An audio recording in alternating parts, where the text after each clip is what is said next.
setting up a rival charity just shows how sick he is. Charity isn't about competition, for God's sake. How about decreasing the expenses to be able to increase the grants given? Because isn't that the main thing, the main purpose for Archewell whatever to do? Show up, do good. Everywhere they go, they are completely ruined by their own actions. Archewell Foundation is no more. Oh my goodness. We have their tax return for 2024, and Hazard and Meg's Archewell Foundation is done. It is shut down. It is gone broke. And that's the bombshell moment everything builds toward. A foundation once wrapped in lofty promises and global ambition has quietly hit a dead end. When tax returns tell a story this dark, spin can't save it. Whatever the original vision was, this ending exposes how badly things went off the rails. They're all over the place. We do also have cats, in my sense, like just pure silliness for IRS refunds. That's what this is. That question hangs in the air because no one has answered it clearly. When millions move, but impact doesn't follow, suspicion naturally fills the silence there. Way out of line. She is a narcissist and talks down to people. Are Prince Harry and Meghan Markle officially admitting defeat in Hollywood 4 years post-Brexit? And it seems like this rebranding effort is simply admitting defeat. They don't really seem to have any purpose, and they just seem to be trying to grab cash wherever they can.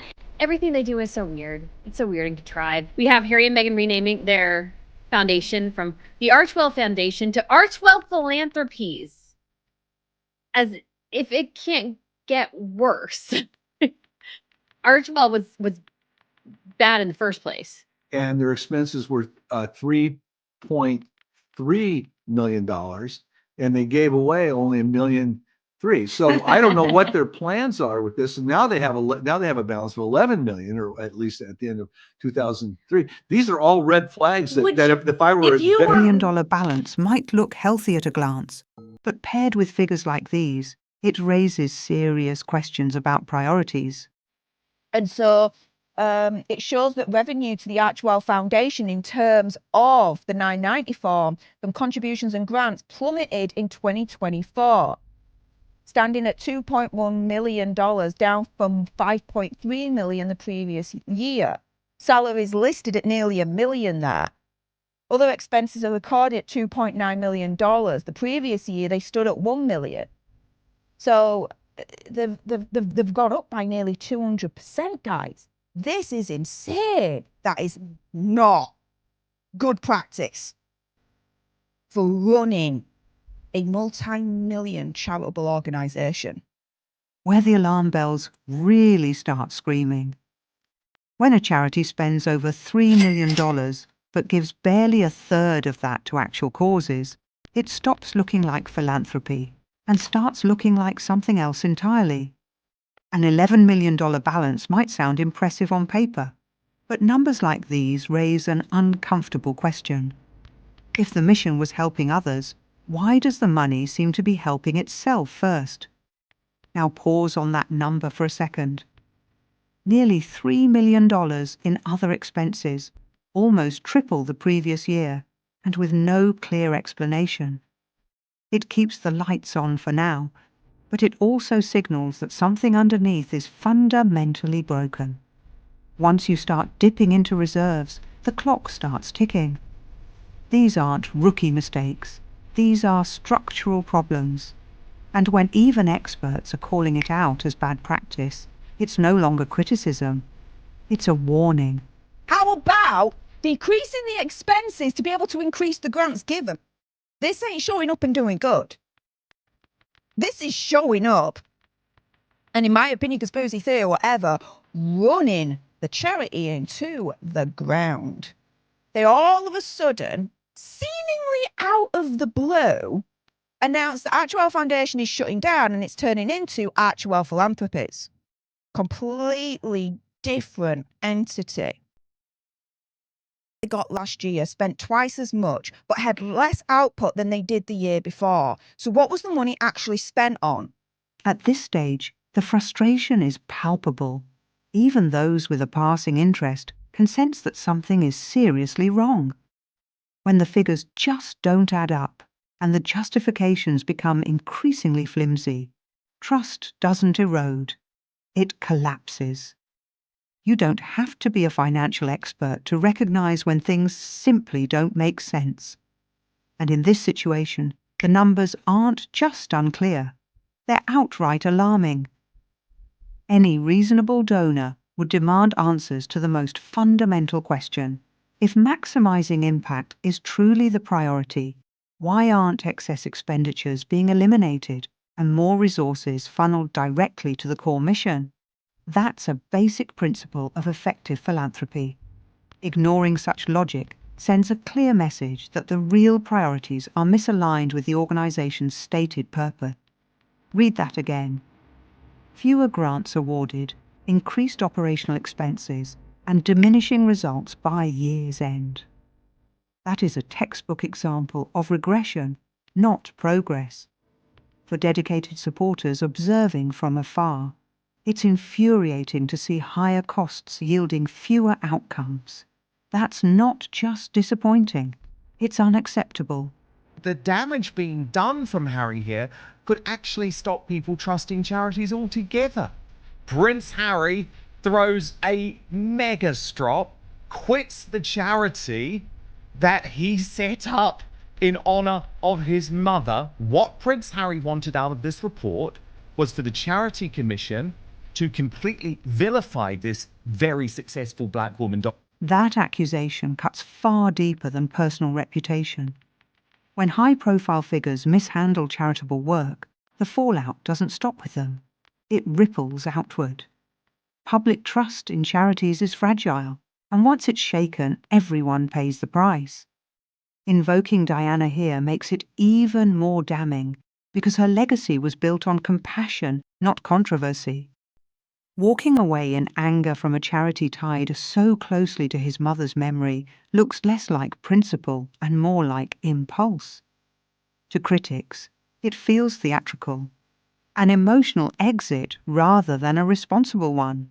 And that contrast is exactly what fuels the backlash. If the goal was character assassination rather than accountability, the optics become toxic fast. It reframes the situation from oversight to vendetta. And once motives are questioned, the entire complaint starts to look far less noble. Only thing they have to sell is their royal connections, because that is all they have. Everything that succeeded with them connects back to their royal titles. And so what are these two hapless people going to do? Because they need money coming in. They live a billionaire's lifestyle on a millionaire's salary. So they are desperate for cash. What we're witnessing here is a deeply frustrating and infuriating transformation that has unfolded over the years. The erosion of credibility isn't just unfortunate, it's catastrophic. As trust diminishes, even the most significant and solemn declarations are met with ridicule rather than reverence. Announcements that should command the utmost respect are now dismissed as little more than jokes, fueling a cycle of derision instead of dignified discourse. If we strip away all the superficial layers, titles, opulent residences, institutional gravitas, we're left facing a stark and uncomfortable truth. Once the crown is gone and the palace doors are closed, the avenues for generating genuine value all but disappear. That's precisely why the so-called royal connection continues to be endlessly reinvigorated, repackaged, and thrust back into the marketplace. It isn't the result of any thoughtful or innovative strategy. It's a desperate attempt to squeeze a few remaining drops of relevance from an exhausted legacy. The commodification of tradition in this manner is not only transparent, it's infuriating. And it undermines the very meaning those symbols once held. About setting up a rival charity just shows how sick he is. Charity isn't about competition, for God's sake. Everywhere they go, they are completely ruined by their own actions. Cares about is his ego and the total collapse of Centre Bali. And trust me, that's what happens. is down to this one man. Because even though all sides are trying to take victory here, and At the centre of all this is one driving force. Ego, unchecked and unchallenged, has a way of collapsing entire institutions around it. While others scramble to claim moral victories, the real damage is happening quietly in the background. And by the time everyone realises it, the trust is already gone. it shows that Meghan's ego comes before anything else and could actually tear a charity apart. Because she is so misaligned in her ego and everything that she does, how manipulative she is and calculating. Criticism turns deeply uncomfortable. That observation goes straight to the core of the problem. When personal ego takes precedence over purpose, even the strongest institutions start to fracture. A charity cannot survive if it's built around image instead of impact. And once ego becomes the driving force, collapse is only a matter of time. Calculated moves, strategic silence, and carefully timed decisions don't happen by accident. When manipulation becomes part of the conversation, credibility takes a serious hit.